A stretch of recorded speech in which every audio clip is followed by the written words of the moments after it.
이거를 하려면 실질적으로 제 돈은 얼마나 들어가요? 마을에서 공동체로 추진하는 소위 햇빛 소득 마을은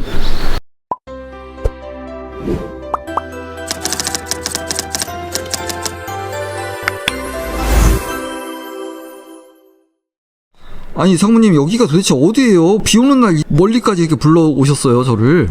정 PD, 네네. 이 마을이 말이야 참냉이골 진목마을이라는 곳이야. 진짜 한번 좀 살아보고 싶은 그런 레트로 감성도 있고 전원의 어떤 아름다운 아담한 느낌도 있고. 근데 분위기는 진짜 좋아요. 근데 여기 오늘 왜 온 거예요? 저희? 오늘 이 진목마을을 찾은 이유는 햇빛소득마을, 이미 사업을 해보신 진목마을을 바탕으로 해서 어떤 장점과 어떤 이점이 있었는지, 또 마을에 어떤 이득을 가져왔는지, 실제 그 사업을 진행을 해서 어떤 또 소득마을 사업을 이해하고 계신지 알아보고자 왔지. 근데 그걸 이렇게 멀리까지 왔어야 돼요? 이 비 오는 날? 이 마을은 수도권에 비해서 그 일조량이 아주 풍부한 마을이거든. 전라남도 장항군인데 무려 1년 평균 한 4시간 이상 일조량을 보이는 마을이지. 태양광 발전에는 굉장히 적합한 환경 또 일조량을 보이는 지역이라고 볼 수 있지. 처음에 이거 태양광 설치하시기 전에 이걸 해야 될까 말아야 될까 걱정은 안 되셨습니까? 저는 걱정은 안 했죠.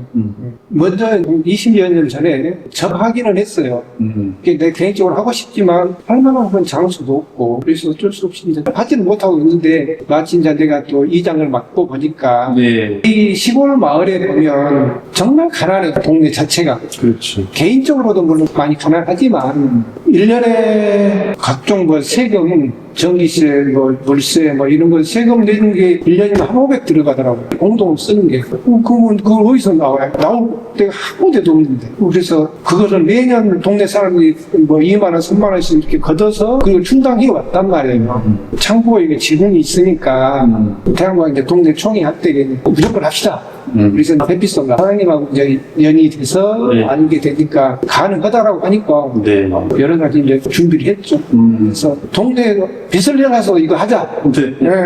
그런 마음으로 이제 설득을 했더니 동네 사람들이 함께 하라는 게 좋고 대대상으로 자기네들이 이미 다 빼주니까 공사비를 어떻게 할 거냐. 그러면 우리 십시일반 걷자. 근데 실질적으로 이제 딱 시작할 단계가 오니까 부담을 갖는 거예요. 사장님이 또 우리 도움 많이 줬고 그래서 한 1년 만에 다 갚았죠. 1년 만에. 순수히 지금 현재는 이제 순수 이익이죠. 작년에 부가세가 60만 원, 600 벌었다는 얘기잖아요. 그럼 뭐 그 정도면 성공이죠. 어떻게 보면 작년에 1년치 데이터를 내가 한번 쭉 보니까 사업자들은 그런 얘기 많이 하더라고요. 봄가을에 많이 생산이 된다. 근데 나는 그게 아니더만. 하루 해가 기는 게 8월달이잖아요. 그렇죠. 8월달에 어쩌니 내 핸드폰에 보면 뭐 보니까 하루에 4만 원도 벌고. 근데 이거는 날만 새면 버는 거예요. 그렇죠. 이렇게 오늘같이 이렇게 비가 계속 종일 와도 3,000원, 4,000원 벌더라고요. 하루 종일 비가 왔어도.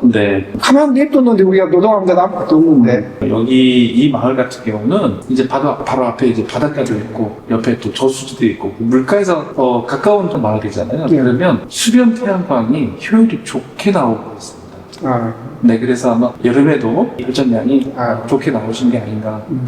그러면 연간 한 600만 원 정도 소득이시면 그거를 마을에서 어떤 식으로 어떤 용도로 그 운용을 하시거나 활용을 하시는지 그게 좀 궁금하고요. 그리고 가장 좋았던 또 마을 분들의 어떤 반응, 자금 용도 이렇게는 어떻게 궁금해요. 예전에는 마을에 연말이면 계속 총회를 해요. 식사비가 한 300 정도 들어가요. 부표를 시키니까 각종 이제 세금들 충당하죠 지금.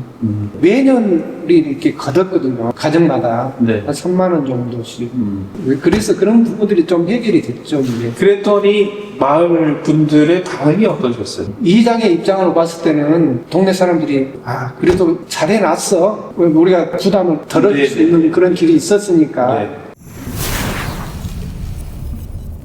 저쪽 옆에 마을인데 거기는 한 100km 정도 했어요. 100km. 네. 마을에다가 이제 마을 연금으로 배당을 해주시는군요. 그런 단계까지 이제 이르렀더라고요. 기존에는 외지인들의 사업 아이템이었다면 네. 이제는 이제 우리 그렇죠. 마을에서 그러니까 우리 태양광 사업을 할 수 있는 구도를 만들어 주셔서 저는 개인적으로 굉장히 반가운 소식이었어요. 너무 좋죠, 지금. 네. 하루라도 빨리 이렇게 좀 더 확산이 됐으면 좋겠어요. 좀 더 그걸 확장해서 조금만이라도 좀 더 해준다면 우리 시골 사람들이 농사 지어서 이제 나이도 먹고 힘이 딸리니까 이거는 본인들이 이제 투자 조금만 하면 되니까 네. 내 돈 하나도 없이도 이게 가능하더라고요. 참 좋은 것이고 하루 해가 떠서 지면 그걸 안 해놨으면 아무것도 없잖아요. 네, 그렇습니다. 근데 우리가 그것을 자연이 주는 것을 이용한다는 게 참 좋은 그 사업인데 자, 그럼 이제 장점을 직접 몸소 경험하고 계시는데 마을에서도 그렇고 이장님도 그렇고 우리 마을에서 경험했던 그런 좋은 긍정적인 그 결과에 따라서 경험을 하셨으니까 우리 이제 걱정을 하시는 아직 마을에서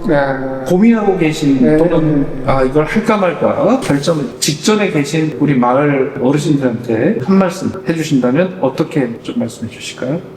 글쎄 방금 얘기한 것처럼 저는 아무 걱정 안 해도 된다고 생각해요. 하루 해가 뜨면 아무 소득 없이 끝나버리잖아요. 이게 태양광이라고 하는 건 이 자체를 설치해놨는데 비가 와도 되고 햇빛이 짱짱 나도 좋고 네. 참 그렇게 좋은데 네. 걱정할 건 하나도 없다 생각해요. 이게 이제 우리가 해보니까 작년에 수익이 그만큼 됐잖아요. 무조건 나는 권하고 싶죠. 올해도 선정이 되셔가지고 그 주차장에도 좀 설치하시고 해서 좀 마을 소득이 더 늘어나셨으면 좋겠습니다. 그렇죠. 얼마나 좋겠어요. 네. 오늘 인터뷰 응해 주셔서 너무 감사드리고요. 시간 내주셔서 제가 답변을 제대로 했나? 아니요, 너무 잘하셨어요. 네, 감사합니다. 네, 고맙습니다. 상무님, 이거를 하려면 실질적으로 제 돈은 얼마나 들어가요?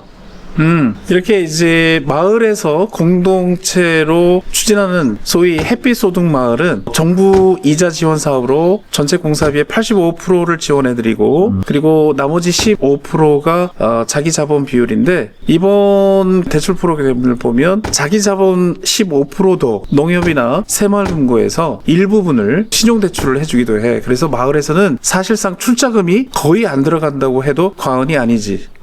그러면 마을 주민 한 사람당 들어가는 돈은 뭐 거의 없거나 있어도 아주 적은 금액, 소액으로밖에 투자가 안 되겠네요. 근데 그렇지. 그렇게 이 사업이 가능한 거예요? 가능하지. 지금 이제 이 진목마을 같은 경우는 현재 선로는 없지만 정부 지원 사업으로 에너지 저장 장치인 ESS를 또 90%를 무상으로 지원한다고 해. 정확한 거는 6월 이후에 어떤 프로그램이 확정이 될 텐데 현재 정부에서 검토하는 것은 선로가 없는 지역은 ESS까지 장착해주는 프로그램으로 운영이 될 예정이야.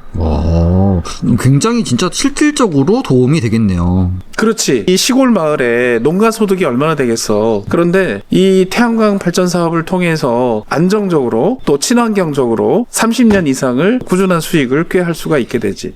그럼 상무님, 패널은 얼마나 쓰고 성능은 얼마나 떨어진다고 봐야 돼요? 일단 태양광 모듈은 크게 이제 한국산이 있고 대체적으로 이제 중국산으로 이제 구성이 되는데 어차피 햇빛 소득마을은 국산을 설치를 해야 이제 정부에서 지원을 해주는 프로그램이긴 한데 중국산이든 국산이든 그 태양광 모듈의 그 퀄리티가 높아졌기 때문에 평균적인 수명은 30년 이상으로 보면 되겠어. 내가 말로만 설명할 게 아니고 그 제조 메이커에서 보증서라든지 설명서를 보면 15년 동안 무상으로 AS를 해주고 30년 효율 보증을 해주고 있어. 보통 30년 후에도 모듈의 생산 효율이 평균 86%에서 90% 정도를 육박해. 그래서 즉 30년이 지나도 거의 교체를 하지 않아도 되는 수명이 굉장히 이제 길어졌다고 보면 좋겠지. 이 햇빛 소득 마을을 진행할 때 마을에 리스크는 전혀 없을까요? 사실상 이 태양광 발전은 거의 리스크가 없는 사업 아이템이긴 한데 이 햇빛 소득 마을 같은 경우에 굳이 리스크를 따진다면 일단 기본적인 조건에 70% 이상의 동의를 받아야 해. 즉 100%는 없는 것이거든. 그래서 태양광 발전 사업에서 조금 정보가 있으시거나 경험이 있으신 분들은 굉장히 긍정적으로 그 이해를 하시고 적극적으로 참여를 하시지만 해보지 못한 분들 또는 주변에서 태양광은 안 좋다더라라는 소문을 또 접하신 분들은 또 부정적으로 여기시기 때문에 동의를 70% 이상 받아야 된다는 부분에 조금 반대하시는 분들이 생길 수도 있다. 그리고 기후 여건에 따라서 발전량이 또 최대로 나올 때도 있고 또 예를 들면 오늘같이 이렇게 흐린 날 같은 경우는 발전이 거의 안 되거든. 그래서 연평균으로 따지면 소득이 균일하다라고 여겨질 수 있는데 매월 기준으로 보면 흐린 날, 비 오는 날, 또 안개 낀 날, 눈 오는 날 이렇게 기후 환경이 악조건인 상황에서는 발전량이 줄기 때문에 소득이 그만큼 또 비례해서 줄을 수가 있지. 그런데 이게 태양광 발전은 매월 기준으로 삼는 것이 아니고 1년을 평균치를 따지기 때문에 기상청 수십 년 데이터에 의하면 대한민국 같은 경우에는 3.4시간에서 4시간 정도가 평균 일조량으로 조사가 됐어. 그래서 굳이 비 오고 눈 오고 흐리다고 해서 이거 돈 들여서 설비를 해놨는데 돈이 안 되면 어떡하나, 소득이 없으면 어떡하나, 그런 불안은 하지 않아도 좋을 것 같아. 정 PD, 이번에는 자금군 소재 그 진목마을 사업을 진두지휘하셨던 함솔라그룹의 장흥사업소 노유봉 대표님과 잠깐 얘기를 나눌 거야. 대표님 소개 좀 부탁드리겠습니다. 네, 안녕하세요. 저는 팜솔라그룹 해피솔라 소속의 장흥지사 대표를 맡고 있는 노유봉입니다. 저희 장흥지사는 주로 이 지역 장흥을 포함한 오성, 강진, 완도, 해남, 인도 지역의 수공과 영업을 담당하고 있습니다. 그러시군요. 그러면은 진행하셨던 진목마을에 대해서 간단하게 추진 배경이라든지 진행 중에 에피소드나 어떤 부분이 있었는지 간단하게 좀 소개 좀 부탁드리겠습니다. 네, 우선 그 장흥 진목마을이 회진에 있잖아요. 그쪽 지역에 축사를 시공을 엄청 많이 했었습니다. 하던 와중에 우연찮게 그 진목마을 모젓가리 협동조합을 맡고 계시는 김원희 씨를 만나게 되었고, 그분 축사도 저희한테 지금 발전사업을 신청한 상태고요. 그런데 얘기 중에 마을의 어떤 수익 사업에 대한 관심이 상당히 많았고, 마을의 그 카페도 개설하셔서 운영을 하고 마을에 이익될 수 있는 태양광을 할 수 있냐고 문의가 왔고, 다행스럽게도 그 카페 업무 위에 지붕이 있어서 그렇게 진행하게 됐던 거고요. 애로점은 없으셨습니까? 있었죠. 그 마을이 사실은 태양광을 시공할 만한 자금력이 없었어요. 계약금 정도? 저도 이제 약간 고민을 했었는데, 저희 회사 측면에서 봤을 때, 지역사회와 공생한다는 차원에서 우선 계약금만 받고, 시공을 하고, 발전대금을 좀 회수를 하면서, 그 시공비를 회수하는데 약 1년 정도, 저희가 그렇게 배려를 하면서, 그렇게 시공을 했던 것입니다. 그럼 대표님, 진목마을 사업을 완료하고 나서 소위 이제 연계하고 나서 추진했던 이장님이라든지 그 마을 주민들께서 어떤 반응이 있으셨는지, 대표님은 그 사업을 같이 함께 추진하고 그런 좋은 결과를 내면서 소감? 뭐 그런 게 있으시다면 한 말씀 부탁드리겠습니다. 일단 발전이 되고 나면서 이제 발전대금이 마을에 들어갔을 거 아닙니까? 아주 작은 마을이지만 큰 돈은 아닐지라도 마을에 기금이 쌓이게 되고, 그러다 보니 마을 주민들이 엄청 만족한다는 소리를 들었고, 저희도 공사비에 대한 수금기간을 상당히 양보를 하면서 했지 않습니까? 그런 거에 대한 우리 회사의 사회 기여도 이런 거에 대한 자부심이 많이 있습니다. 민간 기업의 이윤만을 추구하는 게 아니라 맞습니다. 이제 그 마을과 함께 가고자 하는 그런 공상의 의미. 맞습니다. 알겠습니다. 좋은 말씀 오늘 감사드립니다. 네, 고맙습니다.